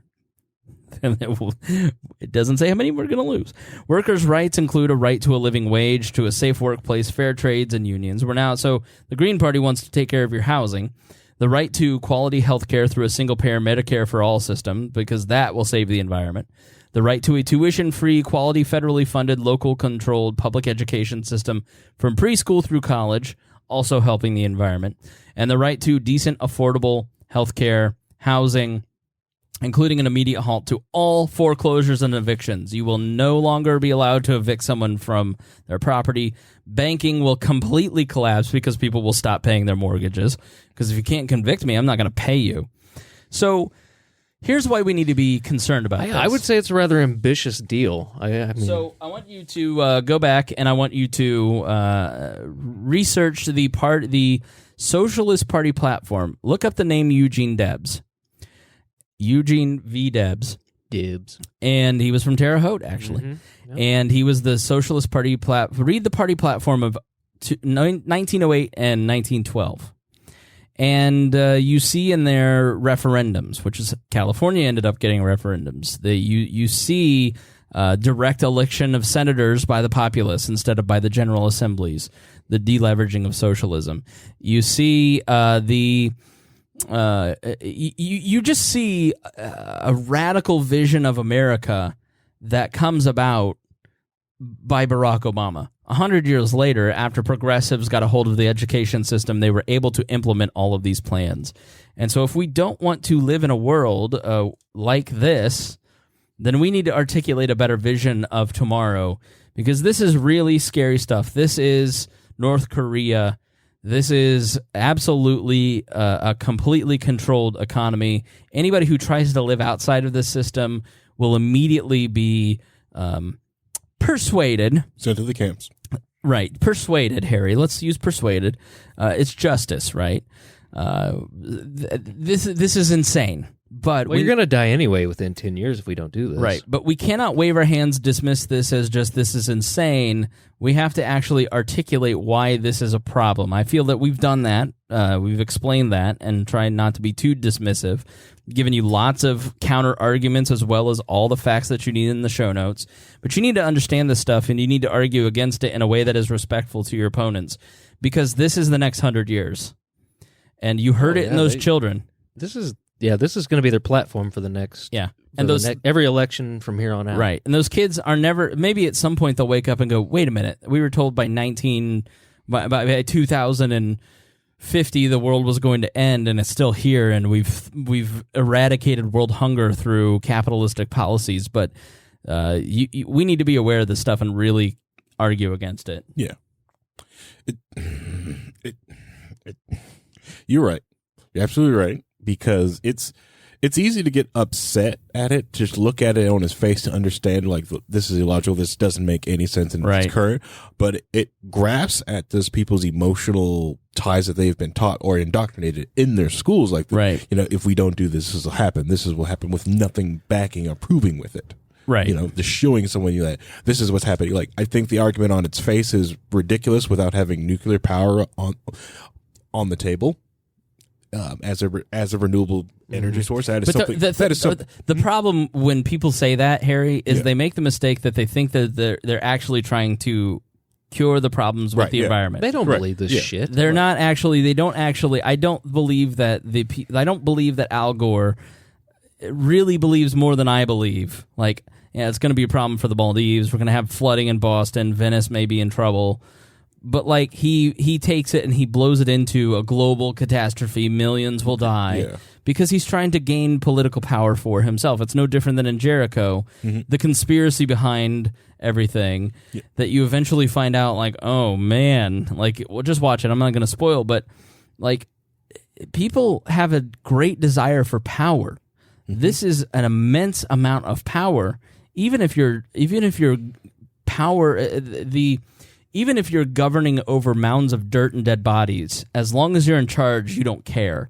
Right. And I don't think that Ocasio-Cortez, I absolutely don't want to make fun of Ocasio-Cortez, because I think it's like Donald Trump. When Greg said something to me a long time ago, he goes, you don't realize it's a complete negative for your cause to mock Donald Trump or to moralize against Donald Trump, because there's so many new people being awoken by Donald Trump, and they don't hear you going after the man Donald Trump. They hear you going after them. And he was totally right about that. Mm-hmm. It's the same with Ocasio-Cortez. The people that she is bringing into her movement will someday figure out that this is all nonsense. And, well, never mind. So you're going to... Sorry, Trump started playing. What we're going to do is we're going to end this, make a clean break, and then do a daily episode around all that. So that way we get that information out quicker, and it's nice and clean and segmented out. But I just don't think that these people really, I think they're looking for, I think somebody like Ocasio-Cortez is well-intentioned.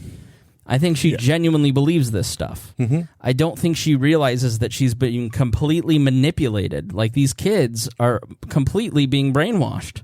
There's no other word for it. They're being propagandized into believing something. It's very Hitlerian. It's very much like communism. This is absolutely atrocious. The problem I have with it, they don't even give any substance of what they want to do. It's pretty much all buzzwords and we need to do this, we have to do this, we have to do this, but they don't give any. They don't lay out any how you could actually do it. Yeah, right. In reality, I mean, they'll say, well, we can have 100% renewable energy by 2030, but how? What do you mean? Yeah. What are you proposing? Are you proposing the entire country run off solar panels, or what? Yeah, right. I mean, what? The technology isn't even there technically yet to harness, to keep the power. Yeah. Like, the other thing is, you can tell it's also graphed by people who are stuck in the side of cities. Oh, yeah. Go to the flyover places that you don't want to go to. Say that exact same policy sitting out in, I don't know, the middle of, like, Scranton, somewhere out in the middle of nowhere in Pennsylvania, or down there in like some parts of Arkansas. I think they think the entire economic system is a lot simpler than what. I don't think they understand how large and vast the American economic system is. I mean, just think about how all the parts it takes to make a hamburger, I guess, at McDonald's. Correct. Yeah. I mean, you've got the beef production, you got all the different vegetables. I mean, those aren't all from the same spot. They're all just the amount of miles that you have to travel and just to make a damn hamburger. Correct. Yeah. And you're gonna yeah. Yeah. I mean, what?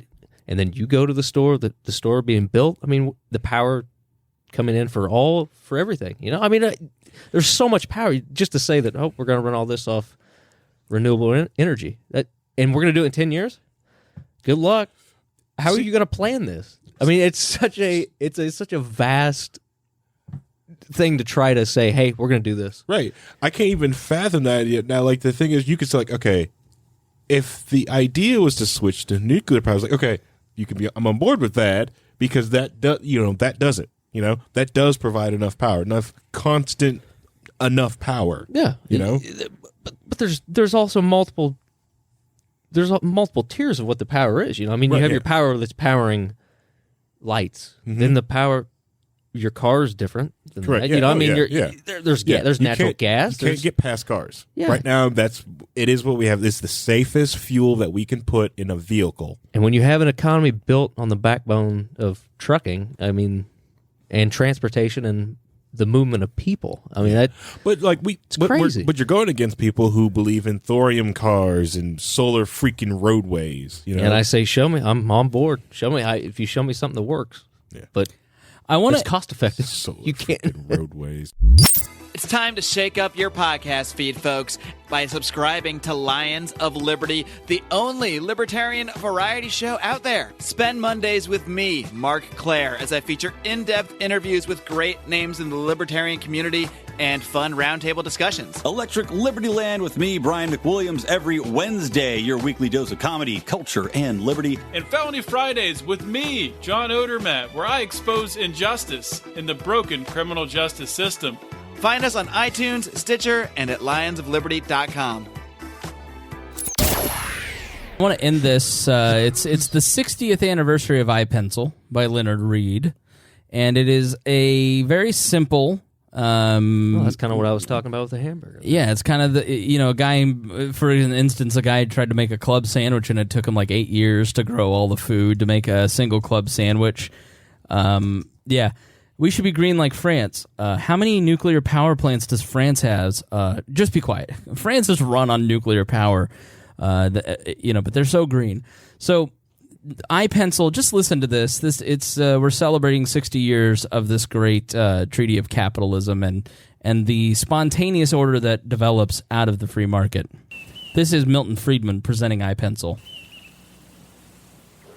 The basic principles underlying the free market, as Adam Smith taught them to his students in this university, are really very simple. Look at this lead pencil. There's not a single person in the world who could make this pencil. Remarkable statement? Not at all. The wood from which it's made, for all I know, comes from a tree that was cut down in the state of Washington. To cut down that tree, it took a saw. To make the saw, it took steel. To make the steel, it took iron ore. This black center, we call it lead, but it's really graphite, compressed graphite. I'm not sure where it comes from, but I think it comes from some mines in South America. This red top up here, the eraser, bit of rubber, probably comes from Malaya, where the rubber tree isn't even native. It was imported from South America by some businessmen with the help of the British government. This brass ferrule, I haven't the slightest idea where it came from, or the yellow paint, or the paint that made the black lines, or the glue that holds it together. Literally thousands of people cooperated to make this pencil. People who don't speak the same language, who practice different religions, who might hate one another if they ever met. When you go down to the store and buy this pencil, you are in effect trading a few minutes of your time for a few seconds of the time of all those thousands of people. What brought them together and induced them to cooperate to make this pencil? There was no commissar sending out orders from some central office. It was a magic of the price system, the impersonal operation of prices that brought them together and got them to cooperate to make this pencil so that you could have it for a trifling sum. That is why the operation of the free market is so essential, not only to promote productive efficiency, but even more, to foster harmony and peace among the peoples of the world. When you put economic interest at the forefront, harmony results. when you take away the force of government and the gun that is inherently put to your temple to build that house or give us control of your factory, that's what creates division. What keeps this society in conflict is the need to control the force of government. And if we laid off of using the government to force other people to live as we see fit, then we would see more harmony, more peace, more people using the price system to live in harmony with each other because of spontaneous order that creates things like the pencil. So the plan for solving the crisis of healthcare, the crisis of the climate change, the crisis of any issue you can think of, tension between nations, is to use the free market to solve that crisis, to allow entrepreneurship to spawn, to create new solutions that will reduce carbon emissions and will restore the planet. And when you allow people to cooperate, even when it's disconnected in the way that you just heard, people find a way. The human species works together to cooperate, to find a way to solve our problems. A man needed to write something on a piece of paper and wanted to erase it, and so he had the idea of a pencil. And over time, who is the inventor of the pencil? I don't know. But it takes James Pencil. It takes many, many different people to create that pencil now, and you're trading your money, which is essentially you're trading your time and labor at your job for a piece of their time and labor and their job, and we are able to live on this planet with 7 billion people because of the dispersion of efforts across the planet. And when you try to take a government and centralize it and force people to do what Alexandria Ocasio-Cortez thinks is the most important thing to do, resentments are created, wars are started, revolutions are started, and that's where the inherent conflict of our modern society lies. The people who are disadvantaged in this society, who are poor, who need that economic justice, are poor because the government kept black people in chains. It put people in camps. It is the government that made those decisions because the politicians of the time used the force of government to segment and segregate people, and instead of giving them economic opportunity. And that is how we're going to solve these problems. That is the solution. It is the concept of iPencil. So thank you to Leonard Reed for writing that. Thank you to Milton Friedman for presenting it. Thank you for listening to us here on We Are Libertarians. I want to give my co-host the final word here. Harry Price, final thoughts for the episode. When it comes to different resources out there, like I said, is just like with iPencil, just anything like I said, is just if you look beyond and just take a second, breathe for a second, whatever someone's talking about getting rid of or adding more of, think about that for a second. Think a couple of steps ahead and think of what are the unintended consequences of these things, what could and possibly will happen, if you move these steps. Yes. And usually the person you're probably talking to is probably going to be a friend. Remember, try to keep them as your friend while you're having this conversation. They're not your enemy. Yeah. Just because they don't agree with you on this subject, you have to be sensitive to the fact that they have been subject to a lot of programming, like we heard. Yeah. And you making fun of them or mocking them doesn't help. And I get it. We post a lot of memes, and there's a lot of teasing, but we do try to be respectful. I've told him to lay off of the Ocasio-Cortez memes, because, how many times can you see the same joke? Oh, this person's dumb. Right. Okay. It's we're on day 800 of... I saw an article today on some website, I think it was the New York Times, and one of their op-ed people was writing the same article that we've had for 800 days now. This is not who we are. Donald Trump is a morally gross man. Surely this is the end of Trump. But boring. Orange man bad. But we know. We said that in 2015, right? And so we didn't vote for him. You're still on it. The idea of this isn't who we are with Donald Trump has never been effective because people have just said it so often that nobody gives a shit anymore. Calling her dumb is calling the individual that is liberal on your Facebook page from your high school an idiot too. And they're then going, wow, libertarians are fucking assholes, which let them find out in person.